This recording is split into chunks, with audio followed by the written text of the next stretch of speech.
Nestling on the borders of 3 counties, Leicestershire, Rutland and Northamptonshire, Eyebrook Reservoir is a jewel in one of the prettiest parts of England. It's unique that 2 man-made lakes have been created in Rutland and Eyebrook, only about 6 miles apart. Eyebrook, the oldest of the 2 lakes, took 4 years to build, from 1936 to 1940, to feed water to a steelworks a few miles away. In 1943, as well as supplying water for steel manufacturing in the early war years, another major role was to come with a new RAF 617 squadron called the Dam Busters, formed during the Second World War and led by Wing Commander Guy Gibson. Flying at just 60 feet over the valley and over the lake, the squadron practiced dropping a new secret bomb called the Bouncing Bomb, designed by Barnes Wallis to bounce along the surface of the water like a skimming stone. On the 16th of May 1943, the first of 19 Lancaster's heavy bombers lifted off the runway at RAF Scampton into a clear summer night. The plan is to destroy the dams in Germany's Ruhr Valley, flood the industrial heartland of Hitler's war machine. The impact of this raid was recognized around the world. 133 men who went on this mission in 19 aircraft, 56 did not return. Over the last decade, the lake has matured, attracting a large variety of wintering wildlife, plus the very successful breeding plan of ospreys from Rutland water, well-stocked fish providing tasty meals on both lakes.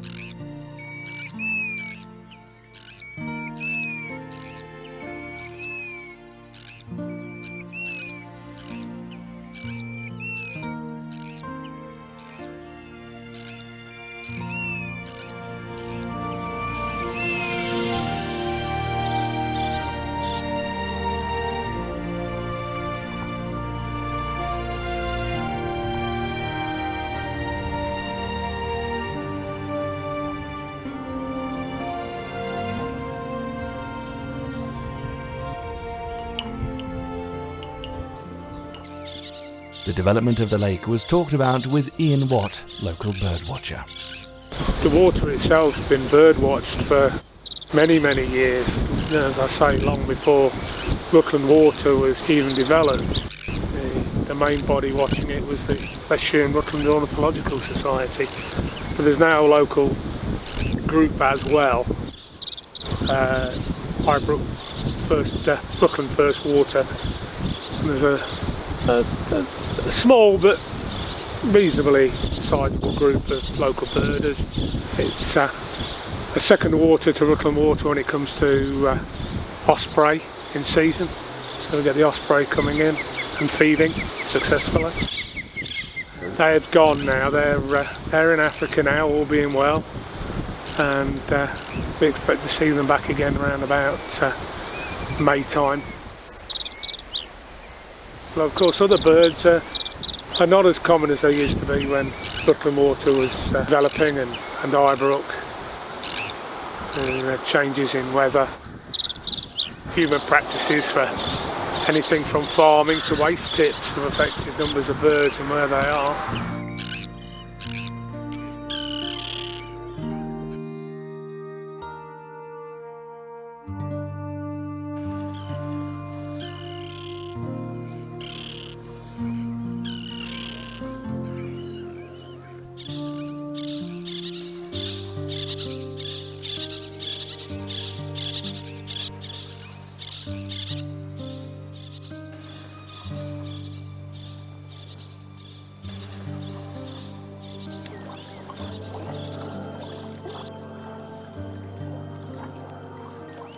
The Eyebrook Lake is still owned by the Steelworks.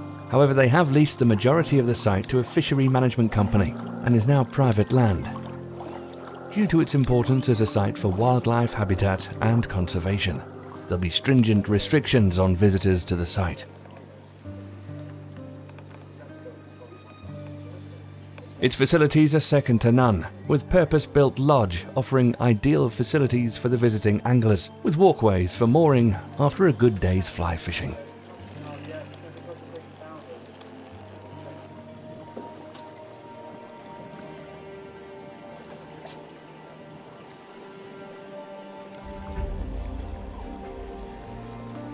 Once back on land, the fish are counted and weighed.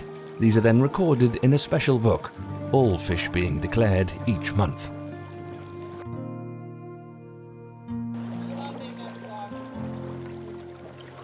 This film is important as no one is allowed to enter this part of the superb countryside. Only fishermen and fishery employees of the steel company will be allowed. All other visitors will be asked to leave.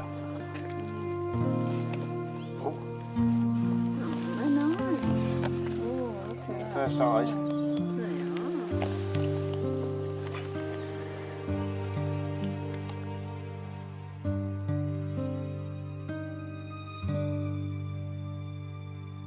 We hope this superb part of England can be shared once again in the near future.